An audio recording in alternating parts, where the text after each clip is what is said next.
atangira ijambo rye rikomeye cyane ritazibagirana mu mateka y'u Burundi. Uyu mugabo wayoboye ingabo atigeze aba umusirikare, akaba komanda agatsinda intambara nyinshi mu mashyamba y'u Burundi. AgathonRwasa utavuga rumwe n'ubutegetsi bwa CNDD-FDD mu Burundi. Kuri uyu munsi yatangaje ijambo ry'amateka atazigera yibagirana mu Burundi. Yavuze ibintu bine byerekana ko Perezida Evariste Ndayishimiye ngo atagomba gukomeza kwitwa Perezida w'u Burundi, ngo akomeze kwitwa Sebarundi ukundi. Uyu mugabo utajya uceceka iyo avugira ukuri kugaragara. Yavuze ko icya mbere ari ukohereza abasirikare muri Repubulika Iharanira Demokarasi ya Kongo bitatekerejweho. Aho we avuga ko ngo kohereza ingabo muri Repubulika Iharanira Demokarasi ya Kongo byabaye ku busambo, akagambane ndetse n'inda nini ya Perezida Evariste Ndayishimiye n'abandi bategetsi bakomeye bamuri iruhande. AgathonRwasa yavuze ko ngo ikibabaje cyane kuri iyi ngingo ari uko urwaruka rw'u Burundi rugiye guhonera muri Repubulika Iharanira Demokarasi ya Kongo, imiryango yabo ikaba yarishwe n'inzara, kandi n'abamadolari bahembwa na Perezida Felix Antoine Tshisekedi Kirombo akigira mu mufuka wa Perezida Evariste Ndayishimiye ngo utagira impuhwe na nkeya. Avuga ku cya kabiri, AgathonRwasa yavuze ko yibaza impamvu Perezida Evariste Ndayishimiye yemeye gufunga imipaka imuhuza n'u Rwanda. Yasobanuye ko ahubwo we yasanze Perezida Evariste Ndayishimiye ngo ari umugome ukomeye cyane wabyiyemeje, ngo kuko na Repubulika Iharanira Demokarasi ya Kongo ubwayo ngo nubwo ihorana intambara igahora irwana intambara nyinshi, ngo ntirigera ifunga imipaka na rimwe, ngo ni icyaha gikomeye cyane atazigera ababarirwa cyo kubuza abaturanyi guhahirana kandi ari abavandimwe bakabazana mu bya politike bo batazi na gato.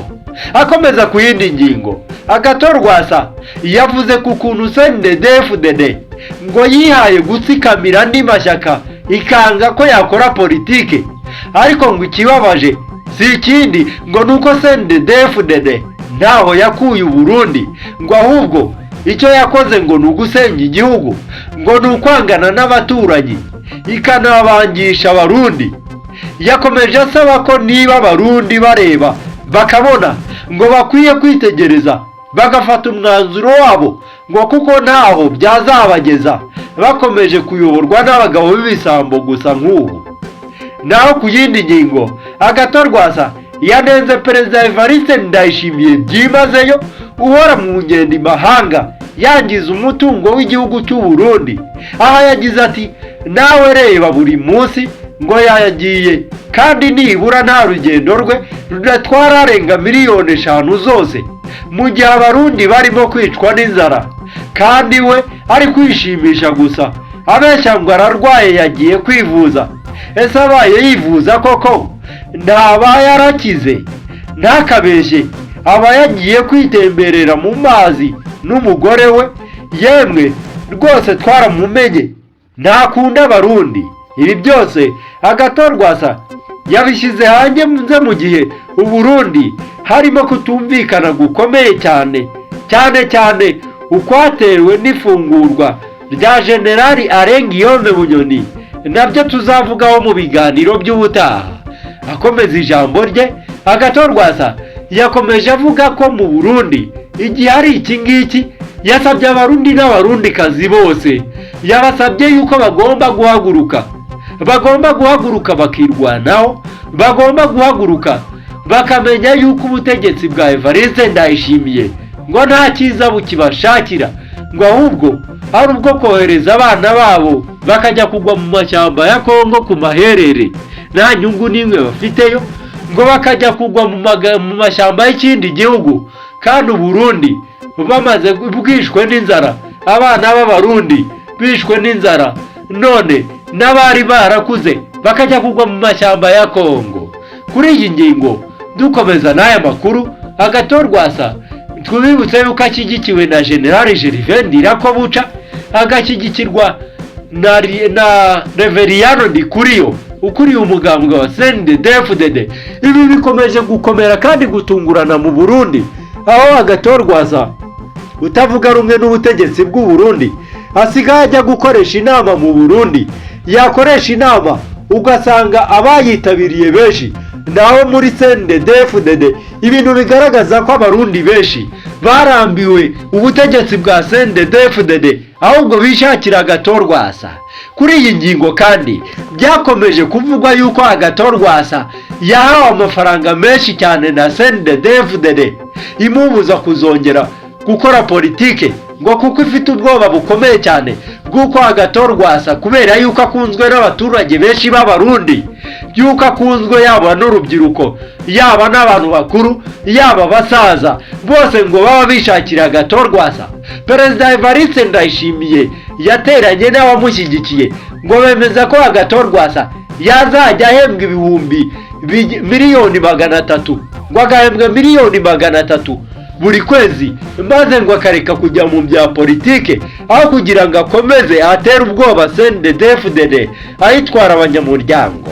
AgathonRwasa, umugabo utavuga rumwe n'ubutegetsi bw'u Burundi, akomeje gukundwa cyane n'abarundi. Ibi bikaba ari ibintu bishobora kuzateza akaga gakomeye mu mugambwe wa CNDD-FDD uri ku butegetsi, kandi nawo ukaba ari umugambwe ubu ngubu ukomeje kugaragaramo kutumvikana gukomeye cyane hagati ya Perezida Evariste Ndayishimiye, General Gervais Ndirakobuca na Reveriyano Ndikuriyo ukuriye uyu mugambwe. Ibintu bikomeje kugaragaza kutumvikana gukomeye cyane. None kuri uyu munsi hakaba haziyemo na Lieutenant General Arengiyome Bunyoni wafunguwe agakurwa muri gereza. Ibi ngibi bikaba bikomeje gukomera nanone kuko abarundi benshi, ubukuru b'abarundi benshi barishimye cyane kuko babonye Lieutenant General Arengiyome Bunyoni avuye mu munyororo amahoro, kandi ari umugabo bakunda cyane.